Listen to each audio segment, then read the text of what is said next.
ایک ہوتی ہے اذان فجر. عام طور پر رمضان المبارک میں ہمارے یہاں اور بھی بہت ساری جگہ پر بالکل ابتدائی وقت میں، فجر کے بالکل ابتدائی وقت میں فجر کی اذان دی جاتی ہے. تو اگر ہمارے آس پاس کی مساجد میں یہی معاملہ، جنتری جو ہوتی ہے، کیلنڈر جو ہوتا ہے، اس میں دیکھ لینا چاہیے وقت. یہی بہتر طریقہ ہے. آج کل پہلے زمانے کے جیسا ہم وہ صبح صادق، صبح کاذب وغیرہ تو دیکھنے نہیں آتا. تو بہرحال جو جنتری کیلنڈرز کے اندر ابتدائی وقت، انتہائی وقت لکھا ہوتا ہے. تو ابتدائی وقت فجر کا جو ابتدائی وقت ہے، اس سے پہلے پہلے ہمیں ختم کر دینا چاہیے سحری.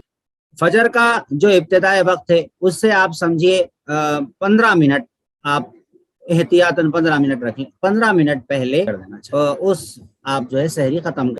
اور سحری کے اندر نہ اتنا زیادہ کھائیں کہ بھائی بوجھ لگنے لگے، معدہ خراب ہو جائے، اور نہ اتنا کم کھائے کہ کمزوری محسوس ہو. تو اعتدال کے ساتھ میں کھانا چاہیے، خوراک احتیاط کے ساتھ میں لینا چاہیے. ایسا نہ ہو کہ بھائی صبح میں اس نیت سے کھا رہے ہیں کہ دوپہر کا بھی ہو جائے، اور پھر شام میں اس نیت سے کھا رہے ہیں کہ بھئی دوپہر میں چونکہ ہم نے نہیں کھایا تو اس کی قضا ہو رہی. تو اب لوگ جو ہے ماشاء اللہ سے رمضان میں اور زیادہ کھاتے ہیں. تو کھانا چاہیے، اللہ نے دیا ہے تو کھائیں، لیکن اتنا نہ ہو کہ بھئی الٹی ہونے لگ جائے، ڈکارے آنے لگ جائے. تھوڑا سا اس کو احتیاط سے کھانا چاہیے، صحت کی حفاظت کر. باقی صحت کے اعتبار سے کون سی چیز ہمارے لیے مفید ہے، یا آپ اپنے اپنے مزاج کے حساب سے اپنے اپنے حکیم سے رابطہ کر کے معلوم کر سکتے ہیں. دہی وغیرہ اس طرح کی چیزیں استعمال کرنا چاہیے تاکہ روزہ نہ لگے اور ہمارے روزے میں خلل نہ ہو. کاروبار بھی کرنا ہوتا ہے، ملازمت بھی ہے، بہت ساری چیزیں ہیں. اس حساب سے ہمیں غذائیں استعمال کرنا چاہیے. بہت سارے اس سلسلے میں تجربات ہیں، آپ تجربے والوں سے پوچھ سکتے ہیں. رمضان میں 3 عشرے ہوتے ہیں، پہلا عشرہ، دوسرا عشرہ، تیسرا عشرہ. پہلے 10 دن کو پہلا عشرہ کہتے ہیں. تو یہ پہلا عشرہ ایسا ہے کہ رحمت کا ہے، درمیان والا عشرہ مغفرت کا ہے، آخری والا جو عشرہ ہے وہ جہنم سے آزادی والا عشرہ کہلاتا ہے. تو ان تینوں عشروں کے حساب سے ہمیں پہلے عشرے میں اللہ کی رحمت مانگنی چاہیے کہ اللہ ہمیں رحمت عطا فرما دیجیے، رحمت عطا فرما دیجیے. خاص دعا کرنا چاہیے، یا حی یا قیوم برحمتک استغیث، ایسا بھی کر سکتے ہیں. رب اغفر وارحم وانت خیر الراحمین. یا پھر آپ استغفر اللہ ربی من کل ذنب واتوب الیہ. یا پھر آپ کہیے پیارے اللہ مجھے معاف کر دیجئے. اس طرح سے جو ہے دعا مانگتے رہیں. اور جو ہے درمیان والا عشرہ جو ہے مغفرت والا، اس میں استغفار زیادہ کریں. استغفر اللہ رب اغفر وارحم وانت خیر الراحمین، یہ بھی پڑھ سکتے ہیں. جو بھی ہے تو اللہ معاف کر دیجئے، اللہ معاف کر دیجئے. بار بار اردو میں بھی اپنی زبان میں بھی بول سکتے ہیں، پیارے اللہ معاف کر دیجئے، ہم سے گناہ ہو گیا، ہم آئندہ نہیں کریں گے، ہم توبہ کرتے ہیں، اللہ معاف کر دیجئے. یہ دعا درمیان والے 10 دن میں مانگا کریں. اور آخری والے 10 دن میں جہنم سے آزادی ہے، تو اللہ سے خاص طور پر یہاں پر دعا مانگے کہ اللہم اعتق رقابنا من النار، اللہ ہمیں جہنم سے آزادی عطا فرما. وقنا عذاب النار، کہ اللہ ہمیں جہنم کے عذاب سے بچا لیجئے. جہنم کا عذاب سخت ہے، جنت والے کام کرنے کی توفیق عطا فرما، جہنم والے کام سے حفاظت فرما دیجئے. تو یہ، اور اسی طرح شب قدر کی تلاش بھی کرنا ہے آخر عشرے میں، اعتکاف بھی مسنون ہے. اور پھر اس کے اندر ایک دعا یہ بھی سکھائی گئی احادیث کے اندر، اللہم انک عفو تحب العفو فاعف عنا. یہ بھی دعا جو ہے ہمیں مانگنا چاہیے. اب کبھی جو ہے ایسا ہوتا ہے، کچھ وجوہات ایسی ہوتی ہیں روزے میں کہ جس کی وجہ سے قضا کرنا واجب ہوتا ہے، اور بعض وجوہات ایسی ہوتی ہیں کہ جس کی وجہ سے کفارہ ادا کرنا واجب ہوتا ہے. اب قضا کا مطلب یہ ہے کہ ایک روزہ دوبارہ رکھنا ہوتا ہے، اور رمضان کے کفارے کا مطلب یہ ہوتا ہے کہ لگاتار بغیر ناغے کے 2 مہینے مسلسل روزے رکھے جائیں. اس کو کفارہ کہتے ہیں. اگر درمیان میں روزہ کوئی چھوڑ دیا تو پھر دوبارہ سے شروع کرنا ہوگا، 2 ماہ روزے رکھنا ہوگا. اگر بڑھاپے میں یا کوئی ایسی بیماری کی وجہ سے روزے رکھنا ممکن نہ ہو تو 60 مسکینوں کو 2 وقت کا کھانا کھلانا ہوگا. اس کو کفارہ کہتے ہیں روزے کا. تو قضا کا مطلب ہے ایک روزے کے بدلے ایک روزہ ٹوٹ گیا تو اس کے بدلے ایک روزہ رکھ لینا چاہیے. کفارے کا مطلب ہوتا ہے 2 مہینے ایک روزے، رمضان کے ایک روزے کے بدلے میں 60 روزے مسلسل، یعنی 2 مہینے کے کم و بیش روزے رکھنا ہوتا ہے. تو یا پھر اگر نہیں رکھ سکتے ہیں تو 60 مسکینوں کو جو ہے کھانا کھلانا ہوگا، 2 وقت کا کھانا کھلانا ہوگا. اچھا، قضا روزے ایک سے زیادہ ہو تو مسلسل روزے رکھنا ضروری نہیں ہے، درمیان میں وقفہ بھی کر سکتے، جیسے حاملہ خاتون ہیں بہت سارے روزے چھوڑ جاتے ہیں ان کے، اور یا پھر خواتین ہیں ان کی جو منتھلی سائیکل ہوتا ہے ان کا، جتنے بھی دن وہ 7 دن 8 دن جو بھی ہے، ہر ایک کی اپنی اپنی عادت ہوتی ہے، تو ان عادتوں کے اندر جو خواتین کے روزے چھوٹ جاتے ہیں ان روزوں کو قضا کرنا ان پر ضروری ہے، لازمی ہے۔ اگر وہ ان روزوں کو قضا نہیں کریں گے تو گناہ گار ہوں گی۔ ان روزوں کا فدیہ یا کفارہ نہیں ہے، بلکہ ان روزوں کو ادا کرنا یعنی قضا کرنا ضروری ہے۔ تو تھوڑے تھوڑے بھی کر کے رہ سکتے ہیں، کسی دن 2 رہ لیے، کسی وقت پھر اور 2 رہ رہے، پھر کبھی 1 رہ گئے، سردی کے موسم میں رہ لیے، اس طرح سے قضا روزے کرنا ہوگا۔ اور روزے کی قضا خود کو ہی کرنا ہوتی ہے، کسی اور سے نہیں رکھوا سکتے کہ بھائی فلاں صاحب میرے روزے رکھ لیں گے اور میں ان کو پیسے دے دیتا ہوں، ایسا بعض لوگ جہالت کی وجہ سے بولتے ہیں، لیکن ایسا نہیں ہوگا۔ اچھا، رمضان کا روزہ اگر عمدن جان بوجھ کر توڑے، جان بوجھ کر اگر توڑ دیے روزہ، ایک ہوتا ہے روزہ ہی نہیں رکھے تو قضا کرنا ہوگا، لیکن روزہ رکھے اور بغیر کسی عذر کے جان بوجھ کر عمدن، کوئی مجبوری نہیں تھی، جان بوجھ کر توڑ دیے، تو پھر قضا بھی کرنا ہوگا اور کفارہ بھی دینا ہوگا۔ یعنی ایک روزے کے کفارے میں 60 روزے مسلسل رکھو، روزے رکھنا نہیں آتا، نہیں ہو سکتا، تو پھر 60 روزے کے بجائے 60 مسکینوں کو 2 وقت کا کھانا کھلانا ہے۔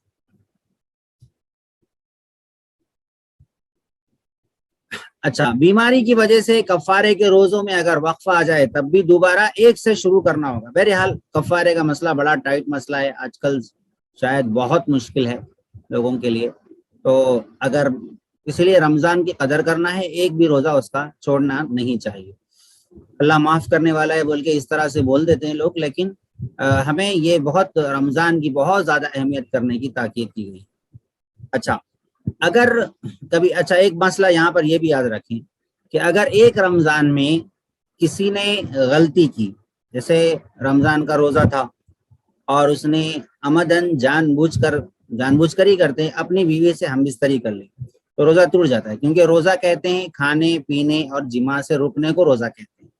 کھانے سے بھی رکنا ہے، پینے سے بھی رکنا ہے، اور جماع سے بھی رکنا ہے، یعنی جماع یعنی ہم بستری سے بھی رکنا ہے۔ تو اگر کسی نے کر لیا ہے، ہم بستری کر لی ہے، تو اب کفارہ بھی دینا ہوگا۔ عمدن کھا لیا پی لیا، کفارہ بھی دینا ہے۔ اب اس طرح سے اس نے ایک رمضان میں اس طرح کی غلطی کئی مرتبہ کر ڈالی۔ اب آپ چاہے جو بھی بولیں، مسئلہ نہیں معلوم تھا بولیں یا پھر جو بھی بولیں، لیکن کی اس نے ایک ہی رمضان میں اس طرح کی غلطی 5-6 مرتبہ کر لی، تو کیا 5-6 کفارے دینا ہوگا یا ایک کفارہ دینا ہوگا؟ تو اس کا جواب ہے صرف ایک کفارہ دینا ہوگا۔ 5-6 غلطیاں ہوئی تو بھی ایک ہی کفارہ دینا ہوگا، یعنی ایک کفارہ مطلب وہی 60 روزے یا 60 مسکین۔ اچھا، لیکن قضا الگ الگ غلطیوں کی قضا الگ الگ ہوگی، لیکن کفارہ ایک ہی دینا ہوگا، یعنی ہر 6 مرتبہ غلطی کری تو 6 روزے قضا کرنا ہوگا اور کفارہ ایک دینا ہوگا۔ کفارہ صرف رمضان کے روزے کو اور رمضان المبارک میں جان بوجھ کر کسی ایسی چیز سے توڑنے پر واجب ہوتا ہے جو غذا یا دوا کے طور پر کھائی جاتی ہے، یعنی غذا کے طور پر یا دوا کے طور پر جو چیز کھائی جاتی ہے اس چیز کو اس نے کھایا ہے یا پیا ہے، تو رمضان مبارک میں جان بوجھ کر اس طرح سے کھانے یا پینے سے روزہ ٹوٹ جاتا ہے اور کفارہ بھی واجب ہوتا ہے جان بوجھ کر کھانے سے۔ ایک ہوتا ہے بھولے سے کھا لیا، بھولے سے کھانے سے تو نہیں واجب ہوتا کفارہ اور نہ ہی قضا ہوتی ہے، بھولے سے کھائے تو معاف ہے، لیکن جان بوجھ کر یاد ہوتے ہوئے کھائے۔ اچھا، رمضان مبارک کے علاوہ کسی اور مہینے میں کوئی بھی روزہ توڑنے پر صرف قضا واجب ہوتی ہے، کفارہ نہیں ہوتا واجب ہوتا، کیونکہ رمضان کا روزہ فرض ہے۔ جب ہم افطاری کرتے ہیں تو افطار کرنے کی دعا، سحری کرنے کی دعا عام طور پر کارڈ میں لکھی ہوتی ہے، اس دعا کو پڑھنا کوئی ضروری نہیں ہے، پڑھ لے تو اچھا ہے۔ سحری کے بعد میں جو دعا پڑھتے ہیں نویت بصوم غد، یہ کوئی ضروری نہیں ہے، اصل دل کے ارادے کا نام ہے، روزہ دل کے ارادے کا نام ہے۔ زبان سے بولنا کہ میں روزہ رکھ رہا ہوں یہ ضروری نہیں ہے، دل میں ارادہ ہے، سحری کرتا ہی بندہ اس وجہ سے ہے کہ روزے کی نیت ہے۔ اگر کوئی بندہ سحری نہیں کیا اور صبح صبح اٹھا اور اس نے جو ہے کہا کہ بھئی ابھی تو سحری نکل گئی، اب کیا کروں، اذان بھی ہو گئی فجر کی، اور اس نے نیت کر لی، اس نے فوری نیت کر لی، تو اب اس کا روزہ سٹارٹ ہو جائے گا، روزہ ہو جائے گا۔ سحری کرنا ضروری نہیں ہے، بغیر سحری کے بھی روزہ ہو جاتا ہے۔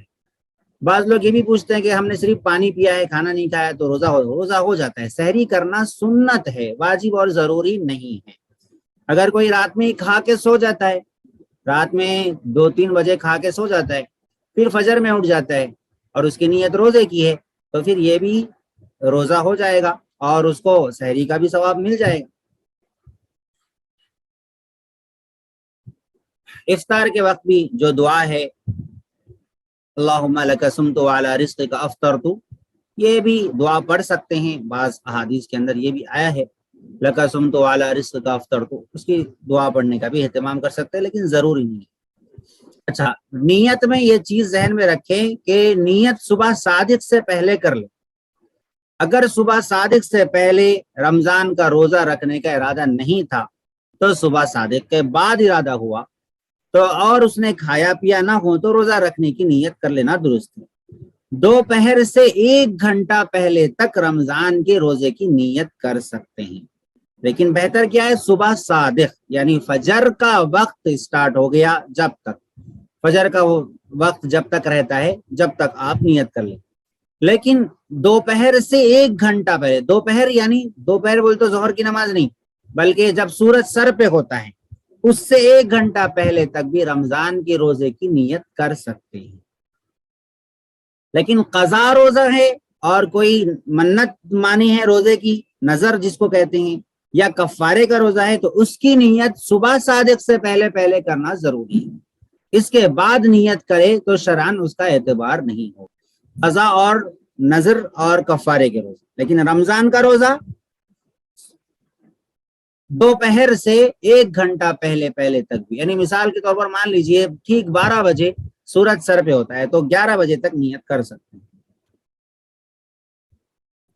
نفل اور منت اور اسی طرح رمضان کی جو ادا روزے ان کی نیت صبح صادق سے پہلے اگر کسی نے نہ کی ہو تو دوپہر سے 1 گھنٹہ پہلے تک بھی نیت کی جا سکتی ہے۔ اب یہ ہے کہ اس درمیان کچھ بھی کھایا پیا نہ ہو۔ زبان سے بھی روزے کی نیت کوئی ضروری نہیں ہے، جیسا کہ میں نے کہا ابھی، دل سے ارادہ ہونا کافی ہے۔ اگر بھول کر کسی نے کچھ کھا پی لیا تو روزہ نہیں ٹوٹتا، 1 سے زائد بار بھی کھا پی لیا تو بھی نہیں ٹوٹتا۔ اگر کسی شخص کو بھول کر کچھ کھاتے پیتے دیکھا ہے اور اس کو قوت ہے اور اس کو وہ طاقتور ہے کہ روزے سے زیادہ اس کو تکلیف نہیں ہے تو روزہ یاد دلا دینا واجب ہے۔ کوئی دوسرا بندہ دیکھ رہا ہے، ارے بھائی کھا لے رہے، اور اس کو محسوس ہو کہ بھائی یہ اچھا ہٹا کٹا بندہ ہے، روزہ برداشت کر سکتا ہے، بھولے سے کھا رہا ہے، تو اس کو یاد دلا دینا چاہیے اگر یاد دلا۔ لیکن اگر وہ کمزور ہے، اس کو روزے سے تکلیف ہوتی ہے، وہ شدت پیاس میں جا کر پی رہا ہے، تو انجان مار دینا چاہیے اور اس کو یاد نہیں دلانا چاہیے، خاموش ہو جانا، یوں سمجھنا چاہیے کہ اس کو اللہ کھلا رہے پلا رہے۔ لیکن طاقتور ہے، ہٹا کٹا ہے، اچھا ہے، تو اس کو یاد دلا دینا چاہیے۔ تھوک نکلنے سے روزہ نہیں ٹوٹتا، خواہ جتنا بھی ہو۔ اگر پان کھا کر خوب کلی اور غرارہ کر کے منہ صاف کر لیا تھا لیکن تھوک کی اندر جو ایک لال پن رہتا ہے وہ ختم نہیں ہے تو بھی تھوک نکلنے سے روزہ نہیں ٹوٹے گا، روزہ صحیح ہوگا۔ اگر کسی نے ناک کو بہت زور سے کھینچ لیا کہ حلق میں چلے گئی تو اس سے بھی روزہ نہیں ٹوٹتا۔ خون اگر نکل آیا منہ سے، خون جیسے دانتوں وغیرہ سے، اگر خون تھوک سے کم ہے، خون کا مزہ حلق میں معلوم نہ ہو تو روزہ نہیں ٹوٹتا۔ اگر خون کا مزہ بھی حلق میں معلوم ہو رہا ہے تو روزہ ٹوٹ جاتا ہے، قضا کرنا ضروری ہو۔ اگر زبان سے کوئی چیز چک کر تھوک دیے تو روزہ نہیں ٹوٹتا۔ عام طور پر خواتین کو یہ مسئلہ ہو جاتا ہے، اگر زبان سے کوئی چیز چک کر تھوک دے تو روزہ نہیں ٹوٹتا، لیکن خواہ مخواہ ایسا کرنا مکروہ ہے۔ اگر گھر والوں کا مزاج، ساسو ماں کا خاص طور پہ مزاج، یا پھر شوہر صاحب کا مزاج ٹیڑھا ہو، یا پھر کچھ ایسا مسئلہ ہو کہ چکنا ضروری ہو، تو پھر تھوڑا بہت چک سکتے ہیں، چک کے تھوک دینا چاہیے، نگلنا نہیں چاہیے۔ کسی چیز کو اپنے منہ سے چبا کر چھوٹے بچے کو کھلانا مکروہ ہے روزے میں، البتہ اگر اس کی شدید ضرورت پڑ جائے۔ آج کل تو نہیں ہوتا ایسا، بہت ساری چیزیں ہو گئی، گرینڈر سب آ گیا، تو بہرحال یہ ایک پرانا ایک مسئلہ ہے، اگر کسی کو ضرورت پڑ جائے اس طرح سے تو چبا کر کھلا سکتے، لیکن وہی ہے چبانے کے بعد حلق میں جانے نہیں دینا، یہ بڑا مشکل مسئلہ ہے۔ مسواک سے دانت صاف کرنا درست ہے، خاص سوکھی مسواک ہو یا تازہ مسواک ہو، ٹھیک ہے۔ مسواک کا ذائقہ، اس کا مزہ بھی محسوس ہو تب بھی مکروہ۔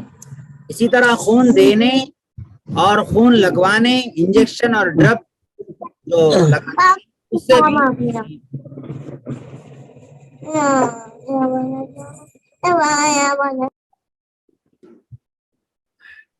خون دینے سے بھی اور خون لگانے سے، خون چڑھانے سے یا گلوکوز چڑھانے سے یا انجیکشن وغیرہ لینے سے بھی روزہ نہیں ٹوٹتا۔ میک اپ کرنے سے، کریم لوشن وغیرہ لگانے سے بھی روزہ نہیں ٹوٹتا، لپسٹک لگانے سے بھی روزہ نہیں ٹوٹتا، لیکن منہ کے اندر نہیں جانی چاہیے اور لپسٹک بھی دیکھ سمجھ کے لگانا چاہیے۔ روزے دار کو اگر نائٹ فال ہو جاتا ہے، احتلام ہو جاتا ہے، چاہے سحری کھانے کے بعد ہو، روزے کے درمیان میں ہو، تو اس سے بھی روزہ نہیں ٹوٹتا۔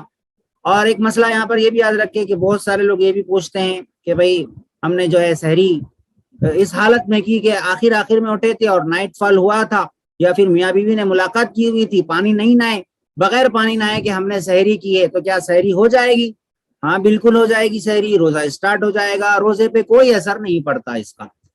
ناپاکی کی حالت میں بھی سحری کر سکتے ہیں، لیکن بہتر ہے کہ ٹائم ہو تو نہا کے سحری کرنا چاہیے۔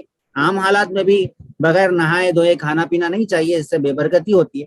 لیکن اگر کسی نے جو ہے سحری کی سچویشن کی وجہ سے ٹائم کو دیکھتے ہوئے اس نے جو ہے ناپاکی کی حالت میں سحری کر لی تو سحری ہو جائے گی، روزہ بھی سٹارٹ ہو جائے گا اور روزہ درست ہو جائے گا۔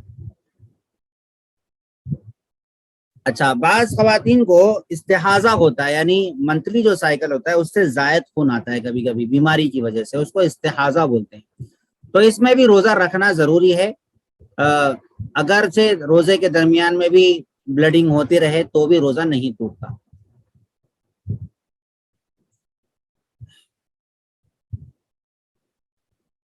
بام لگانے سے، جنڈو بام وغیرہ لگانے سے روزہ نہیں ٹوٹتا، لیکن ناک کے اندر نہیں لگانا چاہیے، باہر لگانا چاہیے، اور زیادہ تیز لگانے سے احتیاط کرنا چاہیے۔ پھول یا کوئی بھی خوشبو سونگھنے سے روزہ نہیں ٹوٹتا، البتہ زیادہ تیز والے ایسے عطر نہ سونگھے جو دماغ تک پہنچ جاتے ہو، اس سے احتیاط کرنی چاہیے روزے کے اندر خاص طور پہ۔ روزے کی حالت میں گیلے کپڑے کو، یعنی گرمی ہے اور کچے کپڑے کو ہم اپنے سر یا جسم پر لپیٹنا چاہتے ہیں تو لپیٹ سکتے ہیں، جائز ہے۔ ناک، منہ، کان یا کسی زخم سے یا بواسیر کا خون نکلنے سے روزہ نہیں ٹوٹتا، خون نکلنے سے روزہ نہیں ٹوٹتا۔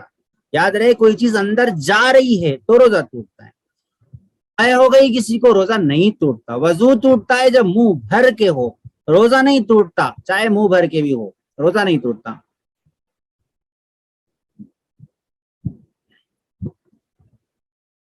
روزے کی حالت میں تیرنا بھی جائز ہے، لیکن ناک اور یا منہ کے ذریعے سے پانی اندر نہیں جانا چاہیے۔ روزے کی حالت میں بال، بغل کے بال، زیر ناف بال صاف کر سکتے ہیں، تیل لگا سکتے ہیں، بال جہاں جہاں کے بھی بال ہے وہ سب صاف کر سکتے ہیں، اس سے روزے پر کوئی فرق نہیں پڑتا۔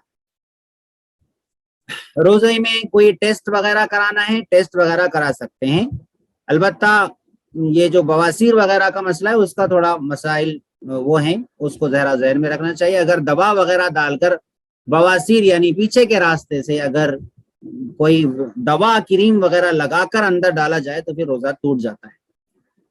انجیکشن لگانے سے بھی روزہ نہیں ٹوٹتا، کوئی ٹیسٹ وغیرہ کے لیے خون نکال رہے تو اس سے بھی روزہ نہیں ٹوٹتا۔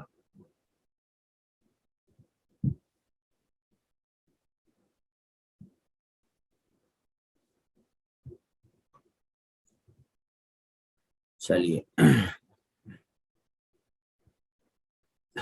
کسی نے زبردستی روزے دار کے منہ میں کوئی چیز ڈال دی اور وہ حلق میں اتر گئی تو اس سے روزہ ٹوٹ جاتا ہے، لیکن قضا واجب ہوگی، کفارہ نہیں، زبردستی ڈالی۔ اسی طرح کسی کو روزہ یاد تھا اور کلی کرتے وقت بغیر ارادے کے پانی حلق میں اتر گیا، کسی کو روزہ یاد تھا اور اس نے کلی کرتے وقت میں بغیر کسی ارادے کے حلق کے اندر پانی اتر گیا تو اس سے بھی صرف قضا لازم ہوگی۔ خود بخود کسی کو قے آنے قے آنے لگی تو اس سے بھی روزہ نہیں ٹوٹتا، خواہ تھوڑی ہو یا زیادہ ہو۔ اگر جان بوجھ کر قے کی اور منہ بھر کے تھی تو روزہ، یعنی جان بوجھ کر کسی نے کی انگلی ڈال ڈال کے، تو پھر اس سے روزہ ٹوٹ جاتا ہے، اور منہ بھر کے ہو تو ٹوٹ جاتا ہے، اگر تھوڑی سے ہو تو نہیں ٹوٹتا، اور قضا کرنا ہوگا اگر منہ بھر کے ہو تو۔ اگر تھوڑی سی کسی کو متلی جیسا ہوئی، پانی جیسا کھٹا پانی سحری وغیرہ کے بعد ایک دم سے منہ میں آ جاتا ہے کسی کے، تو پھر وہ حلق کے اندر واپس چلی گئی، تو خود بخود وہ چلی گئی ہے، تو اس سے روزہ نہیں ٹوٹتا۔ البتہ اگر قے نکل رہی تھی اور اس کو اس نے خود سے لوٹا لیا ہے تو اس سے روزہ ٹوٹ جاتا ہے، یعنی اوپر تک آ گئی تھی اور اس نے اس کو جو ہے تھوکنے کے بجائے اندر نگل لیا ہے، تو اس سے روزہ ٹوٹ جاتا ہے۔ خود بخود چلی گئی تو کچھ نہیں ہوتا، اس نے خود نگلا ہے تھوکنے کے بجائے تو روزہ ٹوٹ جاتا ہے اور قضا کرنا ضروری ہوگا۔ اگر کسی کو قے آ گئی اور وہ یہ سمجھا کہ میرا روزہ ٹوٹ گیا، سمجھا ایسا، حالانکہ نہیں ٹوٹتا، اور اس نے اس گمان پر پھر سے کچھ کھا لیا پی لیا روزہ ٹوٹ گیا سمجھ کے، تو اس نے چونکہ ایک غلط گمان کیا ہے تو اور پھر کھا لیا پی لیا ہے، اس وجہ سے اس کے اوپر کفارہ تو نہیں ہے لیکن قضا لازم ہوگی۔ اگر کسی نے دانتوں میں رہی ہوئی چیز کو زبان سے نکال کر نگل لیا، یعنی زبان سے نکالا پہلے باہر، اگر چنے کے دانے کے برابر یا اس سے زیادہ ہو تو روزہ ٹوٹ جاتا ہے، اگر چنے کے دانے سے کم ہو تو روزہ نہیں ٹوٹتا۔ اگر منہ سے نکال کر پھر نگل گیا، چاہے وہ ریشہ ہی کیوں نہ ہو، چنے کے دانے سے کم ہو یا زیادہ ہو، تو روزہ ٹوٹ جاتا ہے۔ زبان کا زبانی پھرا پھرا کے اگر دانتوں میں ادھر ادھر سے نکال کے چنے کے دانے کے برابر یا اس سے زیادہ نکل لیا تو روزہ ٹوٹ جاتا ہے۔ اور اگر چھوٹی سی چیز بھی، چنے کے دانے سے بھی چھوٹی سی چیز باہر نکال کے نگل لیا تو پھر روزہ ٹوٹ جاتا ہے۔